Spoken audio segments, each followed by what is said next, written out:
આગળ વાત સુરતની કરીએ। સુરતમાં માતાના પ્રેમીની પુત્રએ હત્યા કરી દીધી છે। ગોડાદરામાં ચપ્પુના ઘા ઝીકીને હત્યા કરી દેવામાં આવી। માતા સાથે પ્રેમ સંબંધ રાખનાર યુવકની તેના જ પુત્રએ હત્યા કરી દીધી છે। હત્યા બાદ માતાએ પોલીસને ગેરમાર્ગે દોરી અજાણ્યાએ હત્યા કરી હોવાનું પોલીસ સમક્ષ રટાણ કર્યું હતું। જોકે પોલીસની કડક પૂછપરછ બાદ હકીકત સામે આવી છે। પ્રેમી રાજેન્દ્રની હત્યા પોતાના જ પુત્ર વિશાલે કર્યું હોવાનું ખુલ્યું। પોલીસે હત્યારા પુત્ર વિશાલની ધરપકડ કરી છે। વધુ માહિતી મેળવીએ સંવાદદાતા મનીષ પરમાર જોડાયા છે આપણી સાથે। મનીષ, ખૂબ જ શંકાસ્પદ કહી શકાય તેવી આ ઘટના સામે આવી છે। માતાના પ્રેમીની હત્યા કરી દેવામાં આવી અને હત્યા પોતાના પુત્રએ જ કરી છે। હાલ શું પરિસ્થિતિ, પૂછપરછમાં શું અન્ય ખુલાસા સામે આવ્યા છે?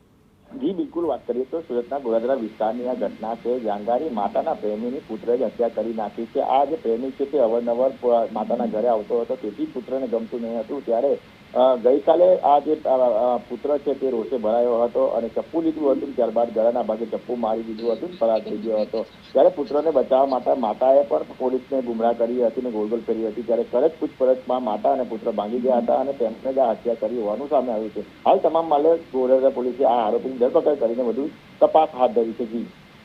જી, આભાર સમગ્ર માહિતી બદલ।